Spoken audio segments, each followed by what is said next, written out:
Welcome back to Cards and Comics, and today I want to talk about the National Sports Collectors Convention that's coming up at the end of July.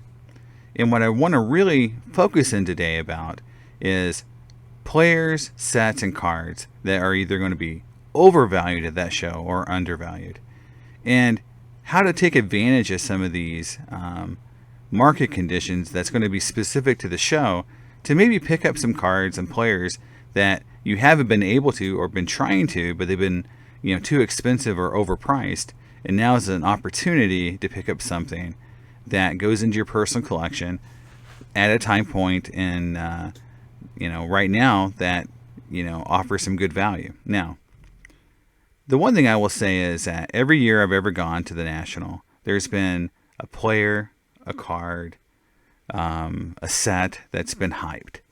And it turns out that that player, the card, that set, that sport becomes all that some dealers want to look at and buy and trade for. And I'll give you an example. In 2017, it was Aaron Judge. And I remember going to that show. And, I mostly collect vintage at shows like this because that's an opportunity to see the cards in hand and try to pick something and buy something that I feel is really nice for the grade, high end, as you would call it. Now, instead at that show, I got swept up in the hype and I ended up buying an Archives Aaron Judge autograph rookie card, which at the time was a great card for that time period in terms of how hot it was. And I paid, I think, over $1,000 for it. Now, instead of buying Willie Mays cards, I was buying an Aaron Judge autograph card. And if you think about it, $1,000 in 2017 could have bought a lot of good Willie Mays cards. So, you live and learn, but going after the hottest player at a show where basically overpricing is rampant was a bad idea. And so what I think most people don't do at these shows is they don't take advantage of players and sets and cards that are cold and use it to their advantage to try to leverage and get a really good deal on those cards or those sets or those players, and really look at if there is a rebound or if it's just for a personal collection to be able to extend their value and whatever cards they're bringing or cash they have and take home some cards that maybe they wouldn't have been able to just 3 or 4 months ago. And if there is a rebound, they're sitting, in a good position, right? Now, the first player I'm going to talk about is a player I think that's going to be really hot at the show. And that's Josh Allen. I think Josh Allen cards are going to be really hyped from now until the start of the season.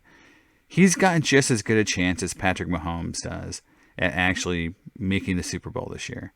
His team is, improved. He showed last year that he can play at the top of the level and can match Mahomes, throw for throw.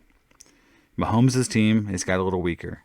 So I feel like, people are going to really push in on this. Now, if you look at pricing here on this PSA 10 Optic rookie, it's around $400 to $420, while Josh Allen is, $850 to $900. But if you look just a few months ago, or just in some cases a few weeks ago, this card was bringing $1,400 for Patrick Mahomes. That's a very steep decline, almost a 50% reduction in that card. And so I think Patrick Mahomes cards are going to be cold at this show. I don't think these high-end Mahomes cards are going to be moving very fast. Now, if you are a believer in Mahomes, or if you've got a lot of Josh Allen cards, what I suggest you do maybe is you divest a little Allen into Mahomes, because you're going to get a lot of value for your Allen cards compared to what people want for the Mahomes cards. These cards are going down. They're probably not going to be that hot at the show. Will there be Mahomes collectors there trying to get good deals? Sure. But having cards like Allen to trade for Mahomes will put you in a good position with the dealers, or in a trade night situation where people are looking for the hottest thing, because people want to have hot cards at their table. When you're at the National, you have to bring people over to your table. And if you've got what everybody wants or the hottest card of the show, you're going to get people over there. And so if you have Allen and you want to trade for Mahomes, or feel like you need to, diversify a bit, it's a good time because you're going to get a lot of value for your Allen cards at that show. Now, am I going to go to this show looking to buy a lot of Mahomes cards just to buy? No, unless they're just insanely good deals. I just don't feel like I want to really invest in Mahomes right now because I think he could be going down. So even more. So what I'm saying is, like, yeah, if you're going to invest Allen cards into Mahomes, get great deals. Push the dealers, push on the fact that, right now they're pretty much going in opposite directions in terms of hobby love. And you might be able to swing some good deals that way. Now, the next card I'm going to talk about, and the next player I'm going to talk about seems kind of odd, but it's Tom Brady. And I'm really going to talk about his 2000 Bowman and 2000 Bowman Chrome because this card is a good snapshot into what's happening across the board for a lot of cards in the hobby, especially newer cards. And that is that the traditional distance and price between grades has disappeared for a lot of players in a lot of these modern cards. You can actually see it in the 2017 Prism Mahomes card. But if you look at traditionally, when you went from one grade to the next, 4 to 5, 5 to 6, 6 to 7, there was usually at least 1.5, 2 to 3 times value difference between a 7 and 8 and an 8 to 9. And then from a 9 to 10, there could be up to 6, 8, 10 times differences, depending on the rarity of the 10. But in general, going from a 7 to an 8, you're going to see, mostly, 2 to 3x multiplier. But let's look at this Brady card, for example. You can see from a 4 to a 5, okay, there's a definitely good distance there. But 5 to 6, there's only a $4 difference. When normally you would see at least 1.5 to 2 times difference between a 5 and 6. 6 to 7, there's just a $100 difference between those two grades. Again, normally 2 to 3 times. 7 to 8, it's $300 roughly, but nowhere close to that 2 to 3x. And then 8 to 9, you're seeing again close to 2x, but again pretty close in terms of that multiplier, pretty low on that multiplier. Now, when I go and look at the Bowman Chrome, it's even worse in terms of those deltas, right? So again, 7, 2,500, 8, 3,100, $600 difference, not 2 to 3x. But 8 to 9, 3,100 to 4,000.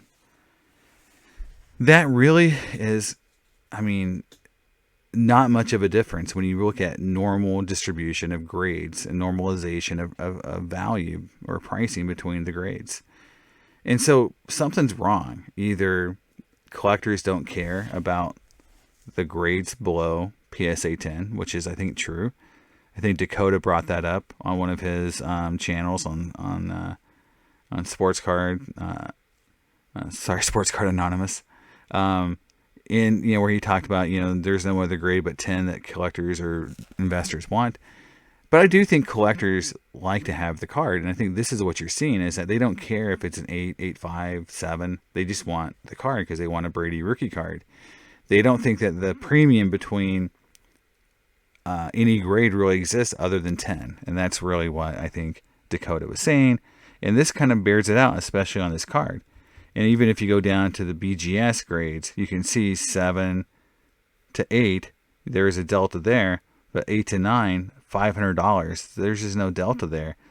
9 to 9.5, there is one. And then obviously to the 10, it's huge. So it shows to me that, if I was going to look at these cards, and if I was after a Brady rookie card in the market, I would definitely be looking at this Bowman Chrome in a 9. Because the 9 is still a good grade. I think, either it's way undervalued or these 8s and 7s are way overvalued. So again, I would bank on the 9 being maybe undervalued. And the one thing I would say too is that something significant, happening here is that, you can see that this card is taking what I call the slow journey down. So you can see, from peaks and peaks and peaks, this card was around $9,000 and it's slowly going to $4,000, and it sold actually under $4,000 here in June. There's a lot of availability of this card as well, because you'll see where I'll have multiple sales in one day. On 6/5, the card sold, 6 times. That's a lot for, a card that has this much value. So I would say if I'm, in the market for a Brady rookie card, and I really like Chrome, you know how much I love refractors. I would definitely, if I saw this on someone's table and they were willing to work with me, I would definitely look at the value this card offers and maybe try to work a trade. Maybe trade a Josh Allen or two to get into a Brady rookie card that I think is sort of the flagship Brady rookie card, which is the Bowman Chrome or the Bowman itself, either one. We know the Bowman's much harder to grade. So now the reason why I look at normalization of grades is look at the Peyton Manning, and you can see from 7 to 8, it's got a delta of 3x. From an 8 to a 9, it's basically 2x, and from a 9 to a 10, it's 4x. That's what we normally see in graded card value. So, like I said, something weird is happening. Now, the next player I'm going to talk about as far as value is a weird one, again, because, again, I'm looking at players who are cold, because the cold card is going to give you the value, because people want to deal these cards because they're just wanting to get out of them. But this is the Mike Trout 2011 update. Now, this card is in free fall from its highs in 2021 of over $7,000. And it's something, again, something significant happened this month when this card sold twice below $2,000. So, over $5,000 in price difference in a year. That's huge. And I think it's going to go even lower. And you can see another sale here at $1,980. So 3 sales below $2,000 in June already. I think this card is headed for, close to $1,500, $1,600 at some point this year. And where's it going to stop? I don't know. But Trout was having a good year. He got kind of dinged up again. His team lost, I think, 14 games in a row. So that doesn't look great for their playoff chances. So again, he can miss the playoffs, but have a really good year. But he was having a good year and he still is. But, when you lose 14 games in a row, it's hard to get, really excited about the player again. And I think him missing out on World Series after World Series, playoff after playoff, is making collectors look in other places to spend their money, especially the fact that this is a base rookie card. It is overvalued to be at $7,000 for sure. Again, $1,200 to $1,500. I think it's sustainable at that price point, depending on his play, right? Obviously, if he gets hurt again or whatever, all bets are off. But again, as someone coming into this show, there's going to be a lot of these cards available at this show because there's a lot of availability no matter where you go. And at a sports card show like the National, you're going to see this card a lot. Now, will dealers try to get out from underneath this card? Thinking that it's going to head to $1,500, will they try to get out of it at $1,600, $1,700, $1,800? They might. And that gives someone an opportunity to either, trade for it, buy it, then flip it maybe, and make a couple $100 at the show, or just get $2,000 in trade value for it, which, you could say that's the current comp. It was around $2,000 because the last one just sold for $2,275. But dealers may want to get out from underneath it, especially if they have 4 or 5 copies. And especially if you're offering them something hot, like a Josh Allen card.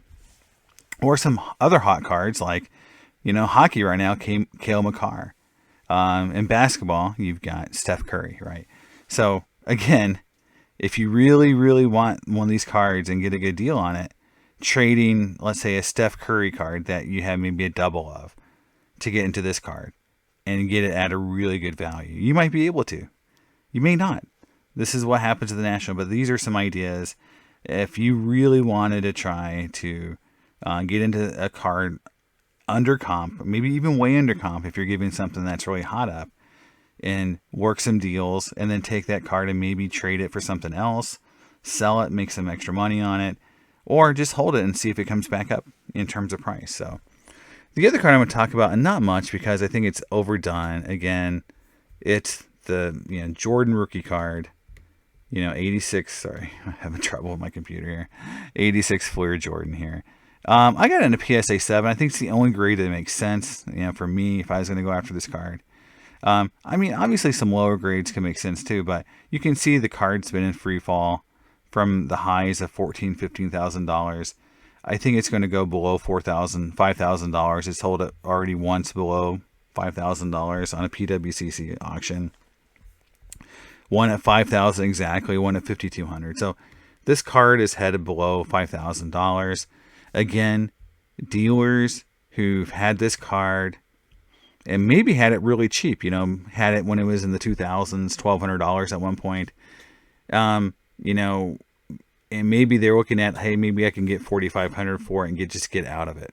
Or I got 6 or 7 of these bad boys and I'm okay with letting one go, at $4,500.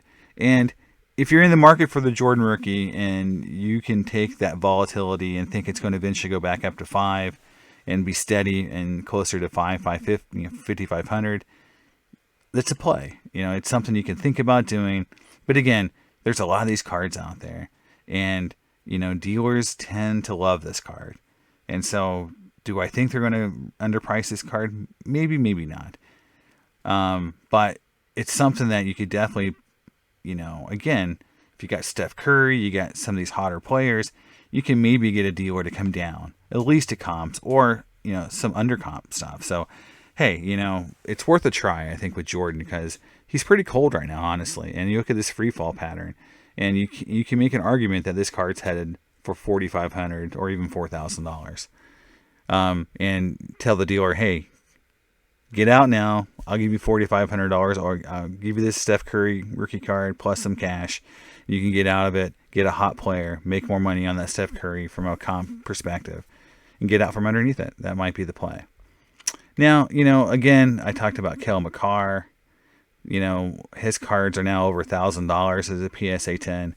I sold my silver SGC 952 early.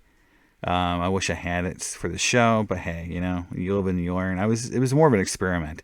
I've got a bunch of more McCarr cards that I'm going to take with me, including some Canvas and Young Gun 10, and I've got a few ungraded versions of this card that I have. So we'll see what happens. I got some autographs. I've got some O-Pee-Chee Platinum versions of this card, or rookie cards of him. So I think McCarr is going to be hot. McKinnon's going to be hot just because of the NHL. Stanley Cup, if they win it especially, I think this is going to be the kind of like card that's really going to come out of that playoff, that win, if they do win it, as being the big hot card. So, again, if you look at it, McDavid was selling for over $4,000 in April, and he's down to $2,700. I think he's headed to, $25 or even $2,000. And again, take one, if you've got some McCarr rookie cards, take if you've got a couple 10s, trade one to get 50% off of a McDavid. Get a dealer to get you at $2,500 or $2,200, maybe you can get one at $25. Have a dealer give you $800, $900 for your McCarr, and get that McDavid card. I mean, hey, I think McDavid's is an awesome player, and he's going to eventually get there. And if you can get his rookie card at a significant discount, use a McCarr rookie card to kind of help get there, hey, it's a great play. So I'm going to try to do that at the show. It may or may not work, but hey, McCarr's going to be hot. McDavid's kind of cold. His cards went up way, way up, $4,000 for a Young Gun rookie. I think you might be able to do something there. Next I'm going to talk about is, as far as hot and cold. I'm still really bullish on vintage hockey. Cards like this Gordie Howe still haven't gone up much at all if you compare it to how everything else did. Yeah, there's a little blip here where it went up for a little bit, but it's still really flat. The card went up from, in 2020, it was $400 to $750. and it's such a great looking card. And there's so many more of these cards. The only other player that may not be a deal is probably, Bobby Orr. But, if you're into just vintage cards, hockey cards is something to look at. As far as other vintage cards like this, 41 Ted Williams play ball, pre-war cards in general, except for a few players like Ty Cobb and Babe Ruth, are, to me, undervalued still. They have opportunity for you to look at them in terms of just value. You may get good discounts on those cards in the sense of there won't be overcomp. At the National, you got to remember that in general, everything's overcomp, and then they come down to comp maybe. But for these cards, you may be able to get some of these cards and players who aren't really hot right now in terms of the vintage market, and you may be able to get them under comp, at comp, or maybe a really, really nice version of the card right at or slightly above. And that's good value for me at a show like this. Now, the other player I'm going to have, talk about a little bit is Willie Mays. You're not going to get Willie Mays at a discount. I'm going to go over kind of the players and the cards I don't think you're going to get a good discount here in a minute. But the one thing I want to talk about is compared to Hank Aaron. So you can see the one thing about Willie Mays is that he's held flat for quite a while. Since last year, when this card was 10.5, now it's 9.5. So it's gone down a little bit, $1,000, but he's held really flat. But you compare him to Hank Aaron, which went from 8,000 down to 6,000, but in between there's some lower sales recently. So again, this card took a much bigger dip than the Willie Mays card. And I think just looking at the marketplace, there's a few players I think on the vintage side that you're going to be able to do a lot more with dealing with in terms of dealers wanting to either be at comp or maybe even slightly below comp. That's players like Clemente, Aaron, Nolan Ryan, even Koufax.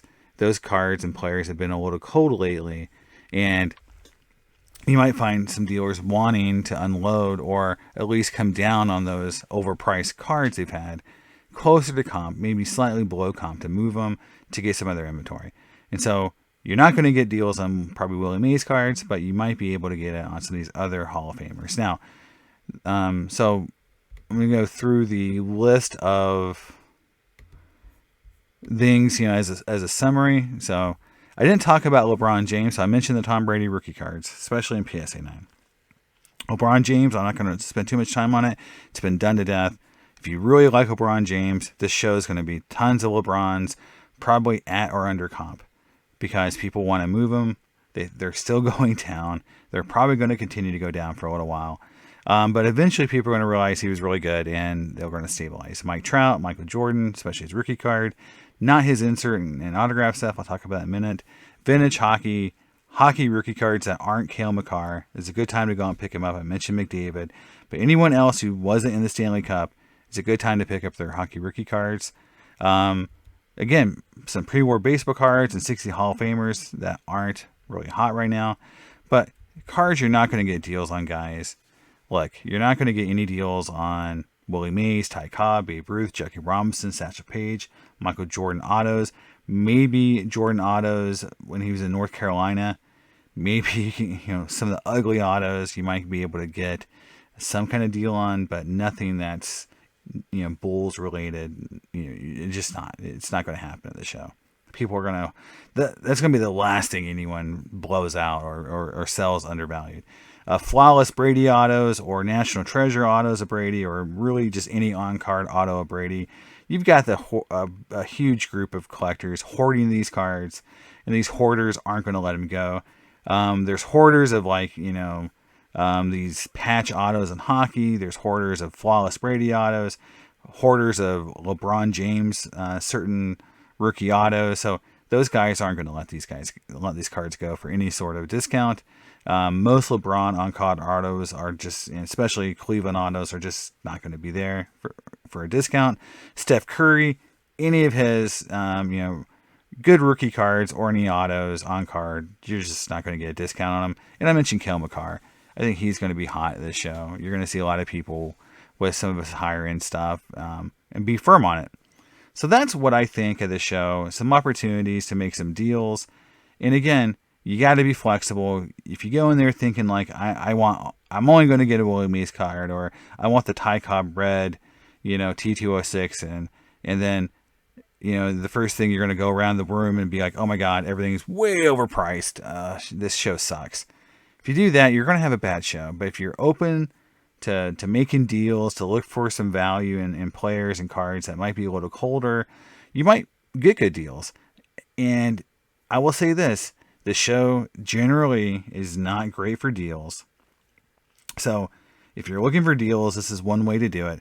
But if you bring cash, if you bring good cards that are hot, you have a chance to leverage down and get some of these, even some of the hotter cards or some of the better players, and maybe get people to come down, because again, cash is king of this show. People are going to be looking to move these higher end cards because they need some cash flow to happen. So again, that's one way to do it too. So there it is. That's my advice for the show. What I think could be hot, what could be cold, ways to make some deals. And hope you enjoyed it. And let me know in the comments. And I'll see you next time on Cards and Comics. Bye.